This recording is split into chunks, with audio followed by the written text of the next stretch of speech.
بانی پی ٹی آئی کی اسپتال منتقلی سے متعلق توہین عدالت کی درخواست اعتراض دور کر کے پھر دائر، نمبر بھی الاٹ کر دیا گیا۔ ذرائع کا کہنا ہے توہین کے مرتکب افراد کو الزامات کی فہرست نہ بھیجنے کا اعتراض لگایا گیا تھا۔ چیئرمین پی ٹی آئی بیرسٹر گوہر کہتے ہیں بانی پی ٹی آئی کی صحت کے ایشوز ہیں اور یہ ان کے بنیادی حقوق میں شامل ہے۔ بانی کی اسپتال منتقلی اور فیملی سے ملاقاتوں سے متعلق سپریم کورٹ کے حکم پر عمل درآمد کیا جائے۔ استدعا ہے ہماری درخواست پر فوری سماعت کی جائے۔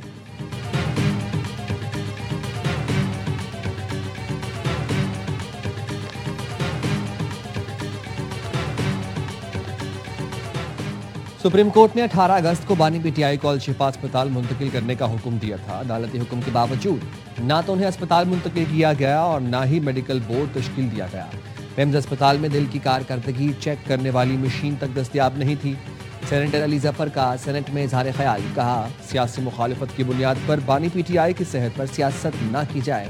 مشیر وزیر اعظم رانا ثناء اللہ نے کہا بانی پی ٹی آئی کو ڈاکٹرز کے پینل نے چیک کرنے کے بعد صحت مند قرار دیا۔ ایک طرف انہیں صحت مند قرار دیا جاتا ہے، دوسری طرف اعتراض بھی کیا جاتا ہے۔ عدالتی فیصلے پر عمل ہوا یا نہیں، اس کا تعین عدالت کرے گی۔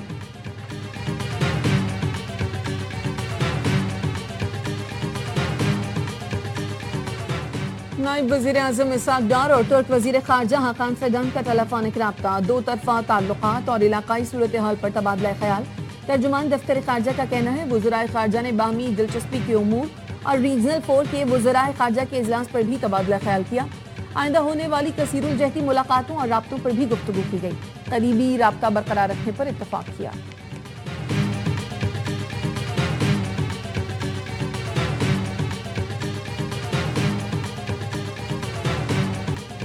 فیلڈ مارشل سید عاصم منیر کی تہران میں ایرانی قیادت سے ملاقاتیں، پائیدار امن اور خطے میں عدم استحکام کے مستقل خاتمے پر غور۔ آئی ایس پی آر کے مطابق فیلڈ مارشل سید عاصم منیر نے ایرانی صدر مسعود پزشکیان سے ملاقات کی۔ ایرانی سپریم لیڈر کے نمائندے محسن رضائی، ایرانی پارلیمنٹ کے اسپیکر باقر غالباف، وزیر خارجہ عباس عراقچی اور وزیر داخلہ سکندر مومنی سے بھی ملے۔ ملاقاتوں میں مزید کشیدگی روکنے کے اقدامات پر جامع بات چیت کی گئی۔ آبنائے ہرمز دوبارہ کھولنے اور تنازع کے فوری خاتمے پر بھی تبادلہ خیال کیا گیا۔ علاقائی امن اور تنازعات کا مذاکرات سے حل نکالنے کے طریقوں پر بھی گفتگو کی گئی۔ ایرانی قیادت نے پاکستان کے تعمیری کردار، کشیدگی میں کمی اور تنازع کے پرامن حل کے لیے مخلصانہ کوششوں کی تعریف کی۔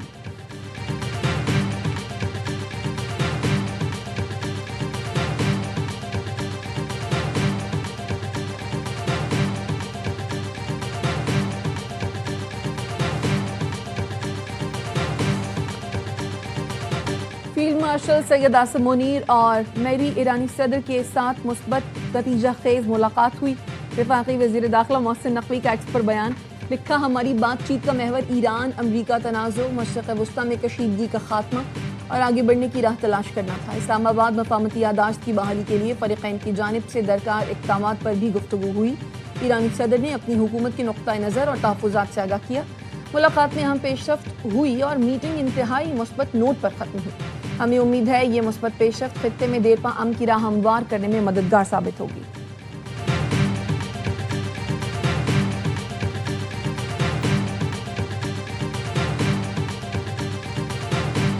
وزیر اعلیٰ پنجاب مریم نواز 4 روزہ سرکاری دورے پر چین روانہ۔ لاہور ایئرپورٹ پر چینی قونصل جنرل سن یان نے الوداع کیا۔ مریم نواز دورے میں چینی حکام سے ملاقاتیں کریں گی۔ وزیر اعلیٰ پنجاب کا کرپشن کے خلاف فیصلہ کن اقدامات کا اعلان۔ آئی جی کو بدعنوان عناصر کی چھانٹی کے لیے 1 ہفتے کی مہلت دے دی۔ پنجاب پولیس کو باڈی کیم سے لیس کرنے کے لیے 30 ستمبر کی ڈیڈ لائن مقرر۔ مریم نواز نے کہا بچے اور خواتین میری ریڈ لائن ہیں، جرائم پر کسی کو معاف نہیں کیا جائے گا۔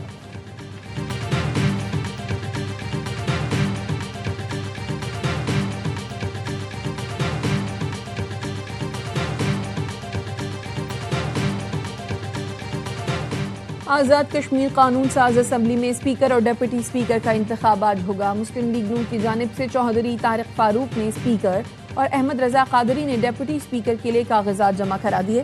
پیپلز پارٹی کی طرف سے چوہدری قاسم مجید نے اسپیکر اور عامر غفار لون نے ڈپٹی اسپیکر کے لیے کاغذات جمع کرائے ہیں۔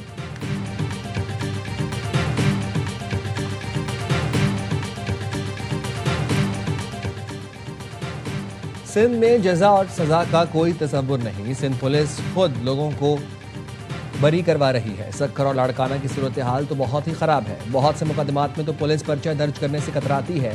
ایسے تو جانوروں کو بھی نہیں مارا جاتا۔ سپریم کورٹ کے ججز کے ریمارکس قتل کے مقدمات کے اندراج میں تاخیر پر آئی جی سندھ آئندہ سماعت پر ذاتی حیثیت میں طلب۔ عدالت نے ایڈوکیٹ جنرل سندھ اور ڈی آئی جی سکھر کو بھی طلب کر لیا۔ عدالت کی وکلاء کو مزید تیاری کرنے کی ہدایت کر دی۔ سماعت 17 ستمبر تک ملتوی۔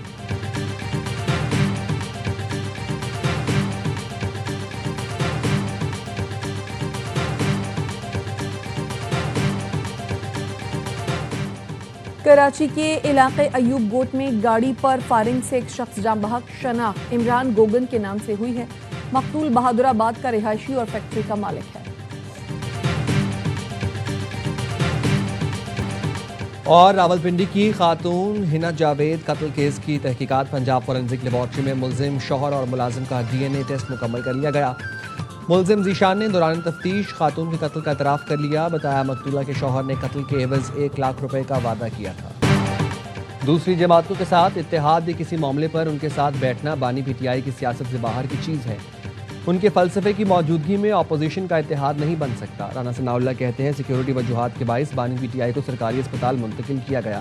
مشکوک سرگرمیوں کا ثبوت اور انٹیلیجنس رپورٹس عدالت میں پیش کریں گے۔ رانا ثناء اللہ نے مزید کہا پیپلز پارٹی کے تحفظات دور کرنے کے لیے کل کمیٹیوں کی دوبارہ ملاقات ہوگی۔ آزاد کشمیر اور گلگت انتخابات کے دوران پیدا ہونے والی غلط فہمیاں دور کریں گے۔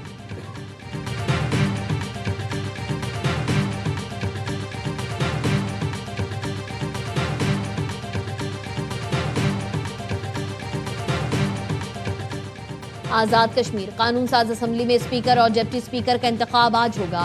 مسلم لیگ نون کی جانب سے چودھری طارق فاروق نے اسپیکر اور احمد رضا قادری نے ڈپٹی اسپیکر کے لیے کاغذات جمع کرا دیے۔ پیپلز پارٹی کی طرف سے چودھری قاسم مجید نے اسپیکر اور عامر غفار لون نے ڈپٹی اسپیکر کے لیے کاغذات جمع کرائے ہیں۔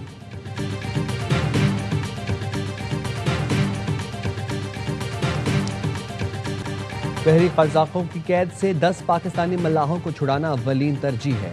عالمی قوانین کے تحت مغویوں کو تاوان دے کر نہیں چھڑایا جا سکتا۔ پیسے دے دیے تو بحری قزاق یہی کام جاری رکھیں گے۔ نائب وزیر اعظم اسحاق ڈار کی لندن میں میڈیا سے گفتگو، کہا ملاحوں کی رہائی کی پوری کوشش کر رہے ہیں، بہت ساری باتیں ابھی پبلک نہیں کر سکتے، ہمارا مقصد ہمارے 10 پاکستانی بھائیوں کو نکالنا ہے۔ اسحاق ڈار کی انٹرنیشنل میری ٹائم آرگنائزیشن کے جنرل سیکرٹری سے ملاقات، صومالیہ میں پھنسے پاکستانیوں کا معاملہ اٹھایا۔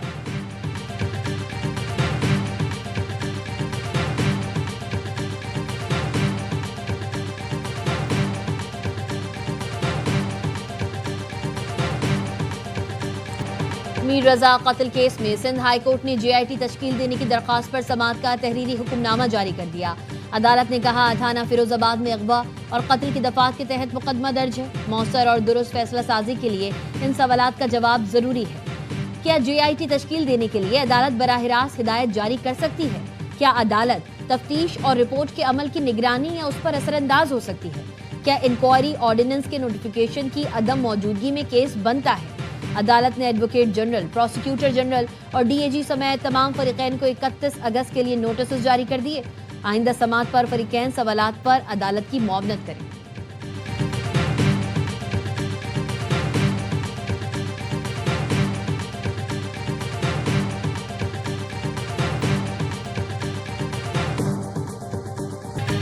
ہمارے پرامن رہنے کو ہماری کمزوری نہ سمجھیں۔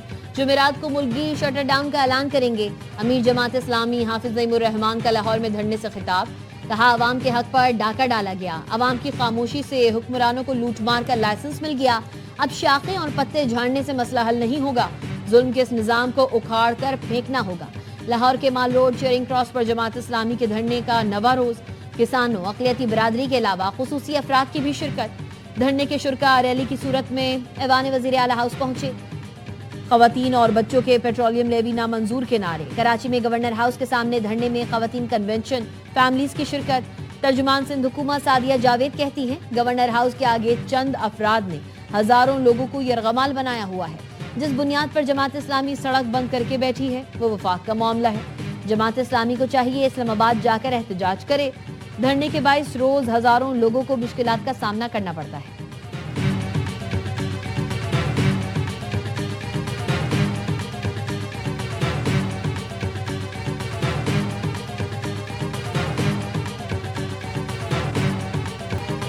سعودی ولی عہد کا فرانس کا دورہ، فرانسیسی صدر اور وزیر اعظم سے ملاقاتیں کی۔ مشرق وسطیٰ میں مزید کشیدگی سے بچنے اور علاقائی سلامتی یقینی بنانے کے لیے مذاکراتی حل پر زور دیا۔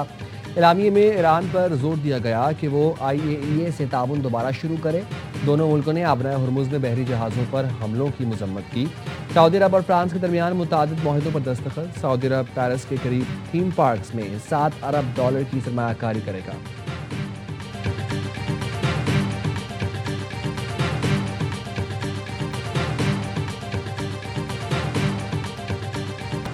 امریکہ نے 47 سال بعد شام کو دہشت گردی کی سرپرستی کرنے والی ریاستوں کی فہرست نکال دیا۔ شامی صدر نے اعلان کو تاریخی قرار دیتے ہوئے عوام کو مبارکباد دی اور صدر ٹرمپ کا شکریہ ادا کیا۔ امریکی وزیر خارجہ کہتے ہیں فیصلے سے شامی عوام کو خوشحالی کی جانب راستہ ملے گا۔ امریکی وزیر خزانہ نے کہا اقدام سے شام میں مزید سرمایہ کاری کی حوصلہ افزائی ہوگی۔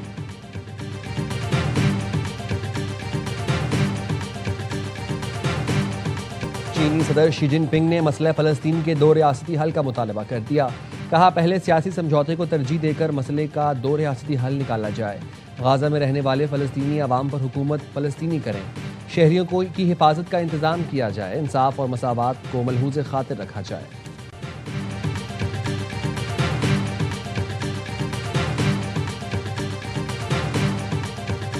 امریکی سپریم کورٹ کا الیکشن سے متعلق صدر ٹرمپ کے حق میں بڑا فیصلہ۔ صدر ٹرمپ کو ڈاک کے ذریعے ووٹنگ کے قواعد میں تبدیلیوں کی اجازت مل گئی۔ صدارتی حکم کے خلاف وفاقی عدالت کا فیصلہ سپریم کورٹ نے 6-3 سے مسترد کر دیا۔ صدر ٹرمپ نے ڈاک کے ذریعے ووٹنگ کے عمل میں بڑی تبدیلیوں کا حکم جاری کیا تھا۔ صدارتی حکم میں ڈاک کے ذریعے ووٹنگ کے لیے اہل ووٹرز کی وفاقی فہرست تیار کرنے کا حکم دیا گیا تھا۔ ڈیموکریٹ ریاستوں نے صدر ٹرمپ کا ایگزیکٹو آرڈر انتخابی عمل میں مداخلت قرار دے دیا۔